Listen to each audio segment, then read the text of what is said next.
Welcome to The Explainer. Today we are exploring one of the absolute most fascinating arenas in modern structural engineering, carbon fiber reinforced polymer composites, or CSFP. We're going to bridge that ultimate gap between the pristine theoretical composite mechanics you see on paper and the downright brutal reality of physical destruction in the testing lab. Now, this isn't just going to be a quick look at the math. Over the next few minutes, we'll be diving deep into specific ASTM testing protocols, unpacking the insanely complex failure modes across various laminate layouts, and seeing exactly how advanced computational optimization is pushing these materials far beyond their known limits. Okay, let's dive into this. I want you to picture a sheet of material that is just 1 single millimeter thick. I mean, it's practically paper thin, right?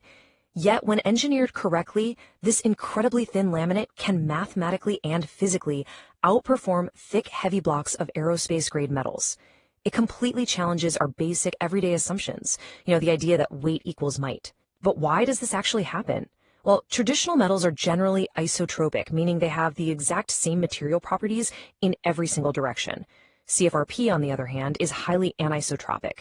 Its structural architecture, literally how we weave and stack those individual microscopic fibers, allows us to tailor the material. We can put immense strength exclusively in the directions where it's actually needed, stripping away all that unnecessary dead weight everywhere else. To really wrap our heads around how dominant these materials are, let's put some numbers to specific strength and specific stiffness. Basically, this is a measure of how strong and stiff a material is relative to its mass. Take standard steel A36, for example. It has a specific strength of 32. Now, compare that to aerospace aluminum 7075 T6, sitting at a very respectable 174. But then, look at the carbon fiber. If we align all those fibers in one single direction, what we call a UD or unidirectional configuration, we hit a staggering specific strength of 570. There is a catch, though. UD carbon fiber is incredibly weak in the transverse or crosswise direction. And that's exactly why the balanced woven cross-ply CSFR laminate is often much more useful for real-world parts facing complex forces. It mathematically obliterates the metals at 334 while still keeping things stable. If you map these metrics out on an Ashby style plot, putting specific stiffness against specific strength, a clear, undeniable hierarchy emerges. The heavy metallic materials are all clustered down at the bottom, but when you look toward the absolute pinnacle of performance, you enter the undisputed territory of carbon fiber reinforced polymers. And you can clearly see the engineering trade-off here too. Unidirectional CSIFP is the absolute king for single direction loads. Conversely, quasi-isotropic layouts intentionally sacrifice a bit of that peak strength. They do this because their fibers are pointing in multiple off-axis directions. It's a strategic trade-off that allows the material to handle complex, multi-directional real-world loads without suddenly shattering. So how do we actually predict where a totally new, untested composite design will perform before we ever spend the money to manufacture it? Well, that brings us to our analytical baseline, classical laminate theory, or CLT. By taking the known properties of a single 0.15 millimeter ply of carbon fiber and epoxy matrix, CLT calculates massive stiffness matrices. It predicts exactly how the entire laminate will behave depending on its specific stacking sequence. But here's the thing, CLT is really just the starting point. Today, engineers take those baseline CLT stiffness matrices and feed them straight into finite element analysis, or FEA. FEA refines those predictions by simulating the complex geometries and localized stress concentrations that the simpler flat CLT equations might completely miss. Let's move over to physical validation, because let's be honest, a mathematical prediction is pretty much useless without it. To prove the math, we rely on rigorous, standardized testing methodologies, specifically ASTM standards. Let's talk about ASTM D6641 for compression. Think about it. If you try to squish a 1 millimeter piece of carbon fiber from the ends, it's just going to instantly bow out and snap like a dry twig. We call that global Euler buckling. So to test the actual compressive limits without it just bowing out of the way, we use a combined loading compression, or CLC fixture. This thing uses heavy steel plates bolted directly to the sides of the specimen. It transfers the massive testing load entirely through shear friction into the carbon fiber, physically forcing it to stay straight. On the flip side, we have ASTM D790, which is a 3-point flexural test that pulls on the bottom of the material while crushing the top in pure bending. Now, for our flexural bending tests on these ultra-thin 1 millimeter specimens, there is one specific ratio that is absolutely critical. 120 to 1. That's our span to depth ratio. When you test thicker, more traditional materials, you might use a span of 16:1. But a 16:1 ratio generates massive horizontal shear stresses right in the middle of the laminate.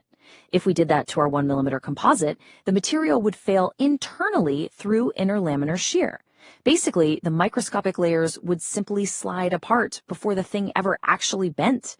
By extending the testing span all the way out to 120:1, we drop those internal shear stresses to near zero.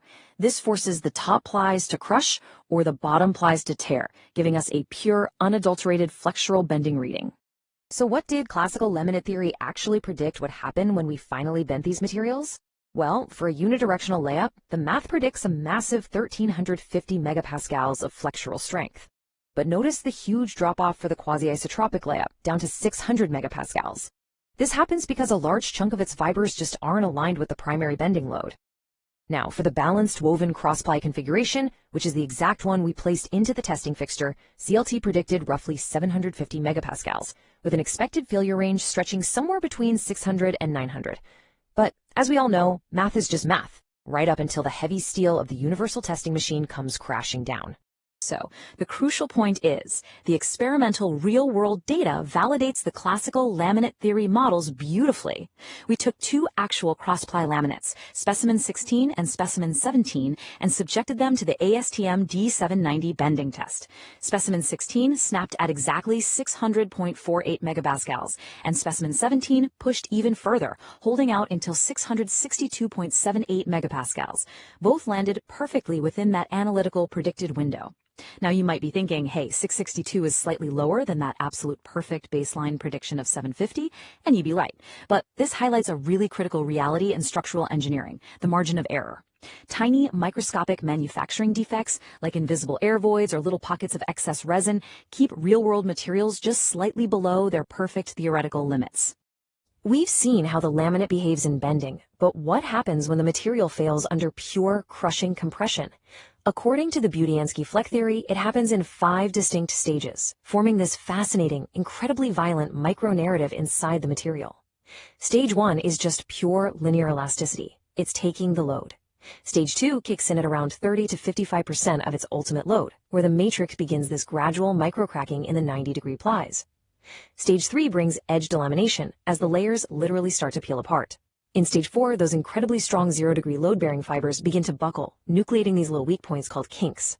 And then finally, stage 5. In a complete, violent contrast to the gradual cracking we saw earlier, those kinks propagate instantaneously through the entire cross-section, resulting in catastrophic structural collapse.